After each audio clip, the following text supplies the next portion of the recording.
Hello tout le monde et bienvenue dans cette nouvelle vidéo de yoga qui n'est pas un cours de yoga. Aujourd'hui, je vous propose de partager avec vous 5 astuces que j'utilise pour m'aider à pratiquer quotidiennement ou en tout cas le plus régulièrement possible. Et oui, même en tant que professeur de yoga, il y a des jours où j'ai un peu plus de mal à pratiquer. Vous êtes prêts? C'est parti!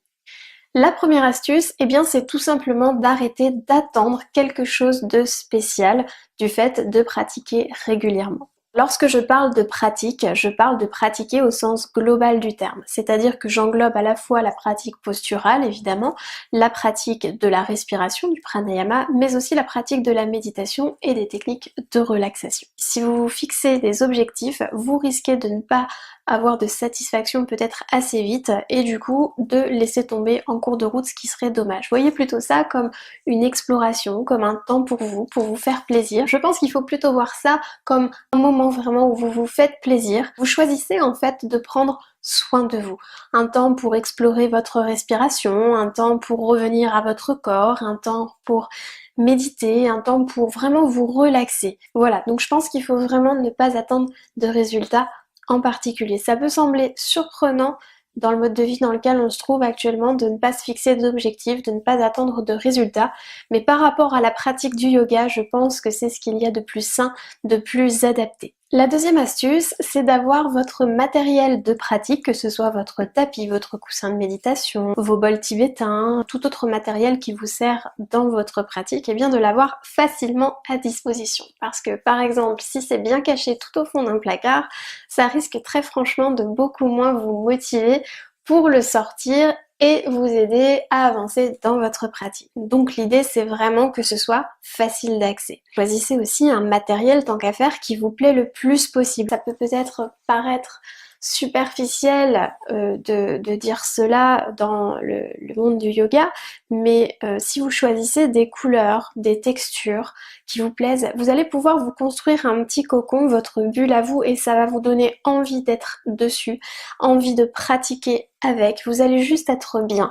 Et puis il faut pas oublier aussi, c'est que si vous choisissez du matériel qui vous plaît, eh bien en fonction de votre pratique, ça peut tout à fait être en accord par rapport au chakra, par rapport à la luminothérapie, par rapport à plein de choses. Donc pas de complexe là-dessus, choisissez un matériel qui vous plaît et qui vous donne envie de pratiquer régulièrement. La troisième astuce, c'est dans la mesure du possible de pratiquer dans un endroit qui vous plaît. Alors c'est pas toujours simple, parfois on peut avoir envie de pratiquer en extérieur et en plein hiver c'est pas forcément possible, ou on est un petit peu frileux et en tout cas on ne va pas forcément y aller, c'est mon cas, j'adore être dehors, mais quand il fait froid vous me verrez plus souvent à l'intérieur. Un endroit qui vous plaît, vous pouvez en changer évidemment, vous n'êtes pas obligé de rester au même endroit, mais par exemple, moi j'adore pratiquer devant ma fenêtre. J'ai la chance d'avoir vue sur les arbres et c'est vrai que c'est quelque chose de très inspirant pour moi de pouvoir pratiquer en ayant cette magnifique vue sur les arbres. Pour certains, ça va être d'avoir peut-être des bougies, d'installer des jolies pierres, d'installer des bols tibétains. Mais l'idée c'est toujours de vous construire en fait cet espace à vous. Alors parfois pour certaines personnes, il n'y a pas nécessité de construire cet espace physiquement, réellement. Vous pouvez peut-être aussi vous le créer simplement au niveau de votre imagination et simplement peut-être de prendre quelques instants au début de votre pratique et de visualiser cet espace qui vous plaît le plus. Peut-être, je sais pas, visualiser un paysage de montagne par exemple, ou bien un bord de mer. Tout lieu qui pourra vraiment vous parler à cet instant et vous donner envie de pratiquer. Ce sont plein de petites choses qui comptent en fait, et qui vont en tout cas au tout début vous donner envie de commencer votre pratique. Parce qu'en général, une fois qu'on a commencé sa pratique, une fois qu'on a dépassé là où les premières minutes, ou parfois même simplement juste le temps de poser le matériel, on est lancé et en fait on n'a plus besoin de rien du tout parce qu'on est juste bien du fait de pratiquer. La quatrième astuce, c'est si possible aussi de se fixer toujours le même moment de la journée ou bien les mêmes jours de la semaine. Et oui, on a tous des emplois du temps assez chargés, on trouve toujours quelque chose de plus important à faire, le ménage, un rendez-vous, appeler la famille ou toute autre activité qui va vous faire en fait esquiver ce rendez-vous avec vous-même. Donc fixez-vous vraiment des moments réguliers. Dites-vous par exemple si vous souhaitez pratiquer 3 fois par semaine, et bien pourquoi pas lundi, mercredi, vendredi, de telle heure à telle heure, etc.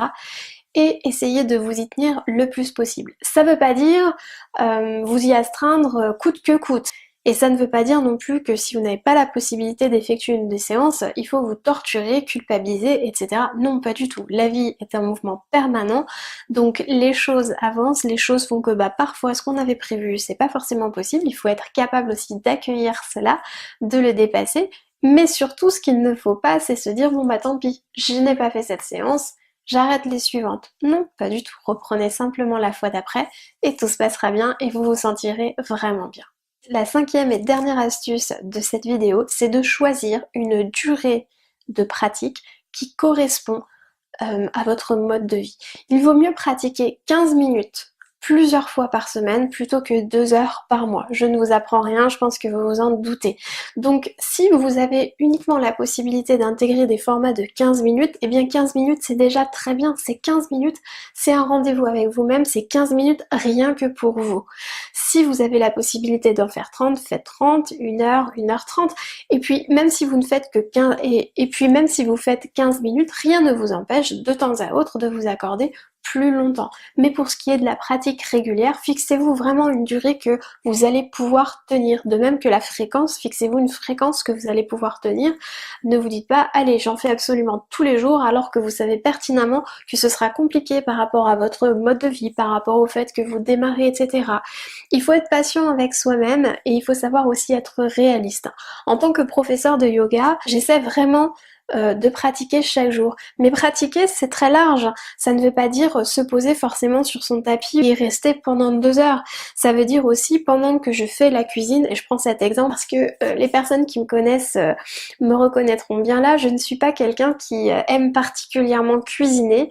Je le vis comme une perte de temps, alors je travaille là-dessus, mais l'idée c'est que lorsque je m'y mets, lorsque je le fais, j'essaie d'y mettre tout mon cœur, j'essaie de le faire avec la meilleure énergie possible et je suis dans l'instant, j'essaye vraiment de le faire en pleine conscience. Ça c'est aussi une forme de pratique.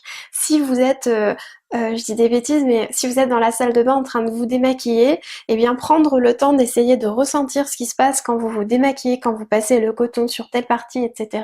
C'est une forme de méditation en mouvement en fait, puisque vous allez vraiment vous allez vous ramener au présent et vous allez être concentré sur ce que vous faites, sur ce que vous ressentez, etc. Ça peut être aussi le matin dans votre lit de faire quelques mouvements de yoga, quelques étirements, etc. Donc c'est vraiment large le terme de pratique. Il ne faut pas cantonner ça que au fait d'être sur son tapis. Bien sûr, je ne suis pas en train de vous dire que vous pouvez complètement vous passer de votre tapis. Dans l'absolu peut-être, mais c'est quand même pas mal de pratiquer sur son tapis de temps en temps. J'espère que cette vidéo vous a plu et que ces 5 astuces vous serviront. Il y aura une prochaine vidéo très bientôt pour 5 nouvelles astuces pour pratiquer facilement à la maison. N'hésitez pas à liker et à commenter la vidéo sur vos astuces à vous pour pratiquer régulièrement. Peut-être que vous n'en avez pas besoin parce que c'est vraiment quelque chose de très naturel et d'intégré à votre quotidien. N'hésitez pas à liker et à partager cette vidéo et à vous abonner pour être informé librement des prochaines sorties.